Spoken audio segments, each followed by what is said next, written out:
Assalamualaikum warahmatullahi wabarakatuh.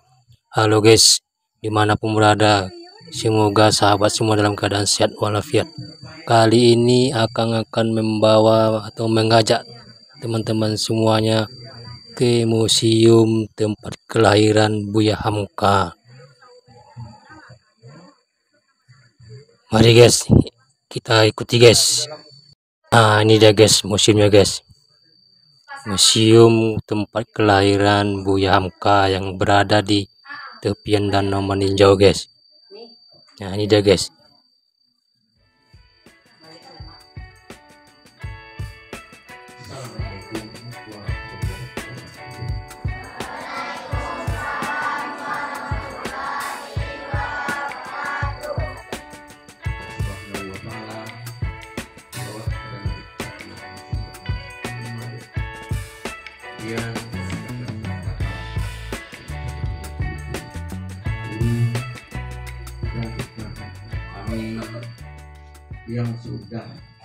Dan ini guys, silsilah keturunan dari Buya Hamka guys, mulai dari buyut-buyutnya guys.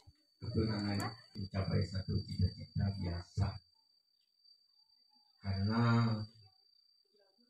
ada pepatah Arab katakan tajam najata tasluk masa jika tidak satu jalannya. Nah, ini guys, kamar tempat kelahiran Buya Hamka nih guys. Dan ini jubah yang dipakai oleh Buya Hamka nih guys.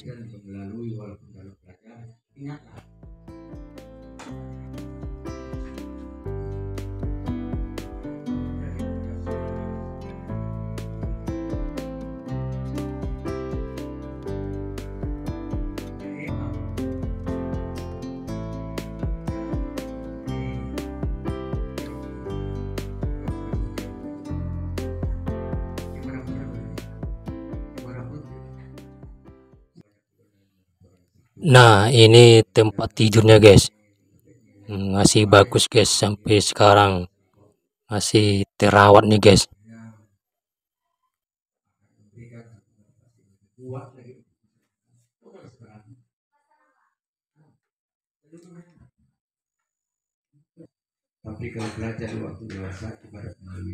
Mari guys, kita dengarkan guys, ada sedikit pengarahan dari guide atau yang menunggu museumnya guys. Mari guys. Salah satu adalah tokoh masyarakat, salah satu ulama, salah seorang pengarang, salah seorang novelis, karena juga dia sebagai tokoh politik. 13 Muharram 1326 Masehinya adalah Masehinya 17 Februari 1908. Kalau Hijriahnya 3. Suatu hasil pekerjaan itu jauh lebih baik daripada pekerjaan. Jadi sekali lagi dengan salawat dan salam kepada junjungan kita Nabi besar Muhammad SAW. Untuk kemajuan channel kami guys, jangan lupa dukungannya dengan cara like, komen, share, dan subscribe guys. Hah? Hari Sabtu Pak. Sabtu nanti bersama banyak puluhan yang mau dapat hari Sabtu.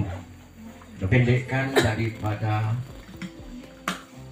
Hamka ini baru lahirnya tahun 27, walaupun setelah dia menunaikan ibadah haji ke Makkah tahun 27 dengan biaya sendiri, ikhtiar sendiri, pulangnya baru dinamakan Hamka, karena Hamka itu haji satu gelas kehormatan bagi orang kita, diberikan orang dapat mengerti. Nama kecilnya adalah Abdul Malik, nama ayahnya Abdul Karim, nama kakeknya Amrullah. Kemudian dia gabung ketiga-tiganya, Haji panggilan Abdul Malik Karim Amrullah. Nah, kemudian dalam buku bagi kita nama Hamka. Hamka itu bukan nama aslinya, pahamkan nama Singkatannya. dalam buku. Nama aslinya adalah Abdul Malik, ayahnya Abdul Karim, kakeknya atau orang tua Abdullah. ayahnya bernama Amrullah. Dia gabung tahun 27 pulangnya dari Indonesia pada haji waktu berumur 19 tahun. Itu dengan hakka Haji Abdul Malik Karim Amrullah. Memang museum ini bukan sekadar dinamakan museum rumah kelahiran beliau. Di sinilah beliau dilahirkan. Di rumah ini beliau dilahirkan tepatnya tanggal 17 Februari 1908. Bertepatan dengan 13 Muharram 1326 Hijriah. Latennya adalah Masehinya 17 Februari 1908. Kalau Hijriahnya 13 Muharram 1326. Di rumah ini dia dilahirkan, sehingga museum ini dinamakan Museum Rumah Kelahiran Buya Hamka. Dia banyak namanya Baca Abdul Malik, tapi banyak Baca Hamka. Hamka kadang-kadang lebih kenal dari Abdul Malik. Yang pertama, seperti awalnya, seperti anak-anak, perilakunya tidak berubah seperti itu. Juga dia bermain-main dengan temannya, ada juga bergurau dan sebagainya. Itu kan. Coba kemudian karena pertama sekali sampai umur 7 tahun dia tinggal dengan neneknya di rumah ini. Nenek sangat sayang kepada cucunya karena banyak pekerjaan yang dibiarkan. Kalau ayah karir. Jadi ayahnya akhirnya kalau dibiarkan Malik ikut dikajaukan nenek tidak banyak halangan. Dibawa dari ayahnya ke Padang Panjang. Ayahnya mendirikan rumah sekolah Padang Panjang, Tawalib Padang Panjang. Dibawanya ke Padang Panjang umur 3 tahun. Di situ disekolahkan pagi sekolah. Kini SD dulu sekolah rakyat teman. Sekolah rakyat.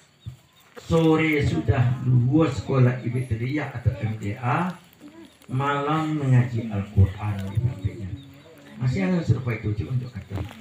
Pagi kemudian dilihatnya ada panjang cita-citanya untuk cepat memperoleh ilmu itu, akhirnya dia dipindahkan ayahnya ke Bukit Tinggi, ke Parabek Bukit Tinggi. Sekolah dulu di Parabek. Di sekolah yang dipimpin oleh Syekh Ibrahim Musa. Di situ pun kemudian 2 tahun cuma di Parabek.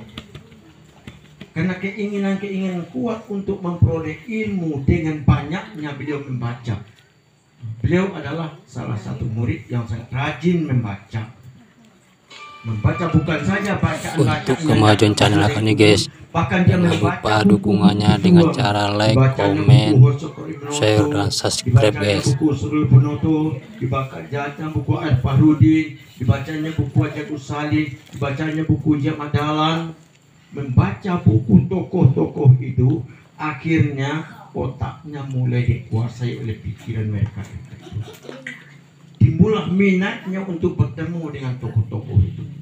Timbul minatnya dan dia minta izin kepada ayahnya untuk berhenti sekolah di Parabek dan ingin untuk mencari ilmu ke Pulau Jawa dengan tokoh-tokoh yang bacakan tadi. Walaupun pernah sekali dia berangkat tidak izinkan ayah, tapi sampai di Bengkulu dia sakit, pulang kemudian umur 15 niatnya disampaikan juga karena dianggap waktu yang seperti ini tidak akan dilewatkannya. Dia harus mencari ilmu yang sebanyak-banyaknya. Dianggapnya sekolah terlalu lama mengantarkan pada cita-citanya. Dia jumpai tokoh-tokoh yang itu. Maka ayahnya memberikan izin kepadanya, walaupun pertama sekali disanggah oleh ayahnya, tapi akhirnya dia tinggal. Karena ada adik ayahnya tinggal di Jogja, Ja'far Anullah, dan ada pula suami kakaknya tinggal di Pekalongan, Ayah Islam Mansur. Diberikan izin, kalau kamu pergi carilah nanti apa etekmu dan cari pula kakak iparmu.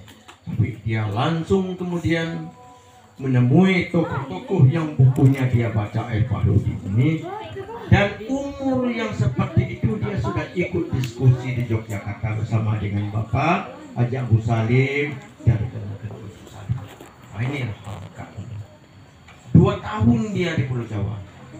2 tahun kemudian baru kembali lagi ke Parapanjang. Kemudian dia ingin mengajar di sekolah yang dipimpin ayahnya.